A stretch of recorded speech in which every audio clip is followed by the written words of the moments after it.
Okay, I am a little choked because I was making a video and then the Wi-Fi, the Wi-Fi for the library, I'm in the library basement, it popped up, it stopped my video. Anyways, we're going to read 3 pages of Buying and Selling a Home for Canadians for Dummies. I try not to be a dummy. Okay.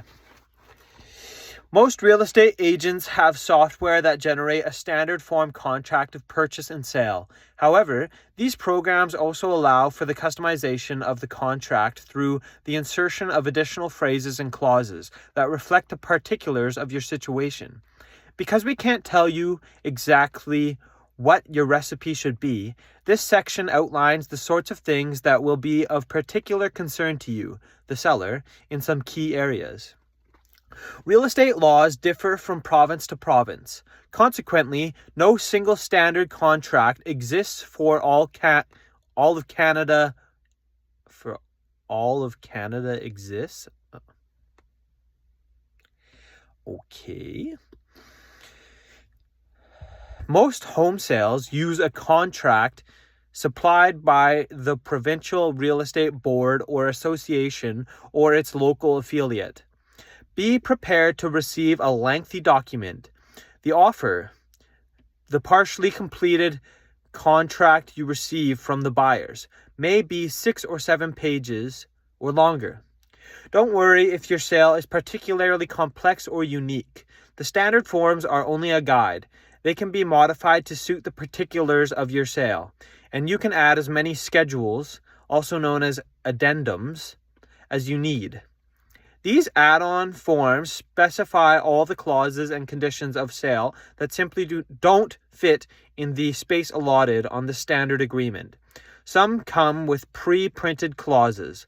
Others require you and your agent to fill in the particulars. A contract of purchase and sale has a typical structure with 3 main sections. First, it lays out the legal property description and terms of the offer. Then the conditions of sale and any restrictions or obligations involved in the ownership of the property, known as covenants. And finally, the signatures for acceptance.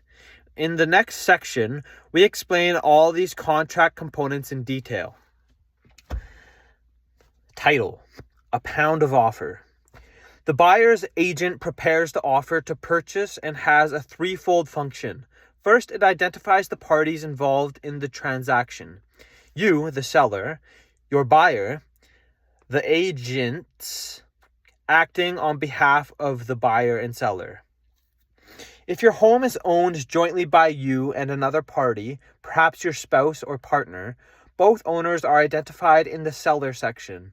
Second, the offer identifies the home as it's registered with the local land registry office, including the lot and plan numbers, and sometimes the approximate dimensions of the lot.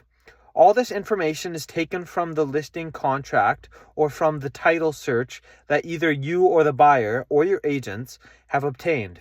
Last, the offer sets out the major financial details, usually consisting of the offered price and the amount of the deposit. Now we're going another page near the front. Here we go. Bear in mind that if your lender orders the appraisal, you likely won't receive a copy. Ask to see a copy of the appraisal if possible, because chances are you'll pay the fee for it. We discuss appraisal fees in the section Knowing How Much You Can Expect to Pay later in this chapter. Recognizing a good appraiser. Chances are good that you won't have to choose your appraiser. If you're a buyer, your lender will probably handle that for you.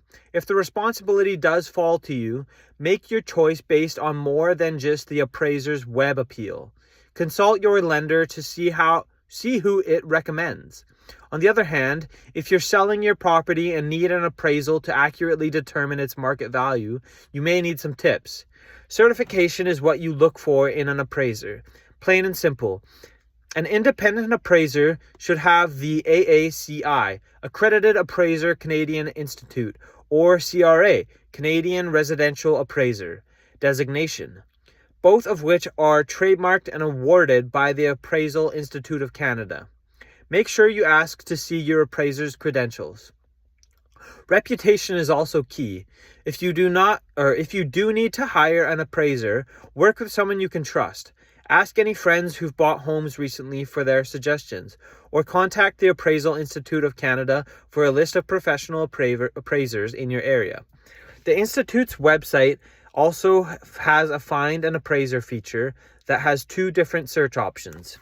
If you need an appraiser but have no idea where to start or who to look for, never fear. Simply enter the criteria for your specific situation. For example, Canmore, Alberta, single-family, rural, an appraisal review.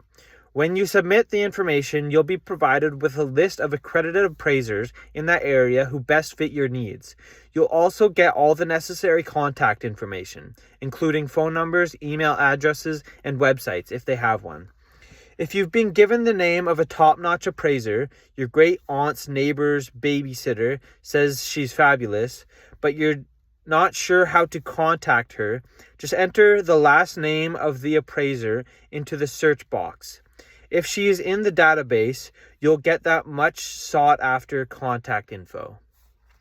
An appraiser isn't a property inspector.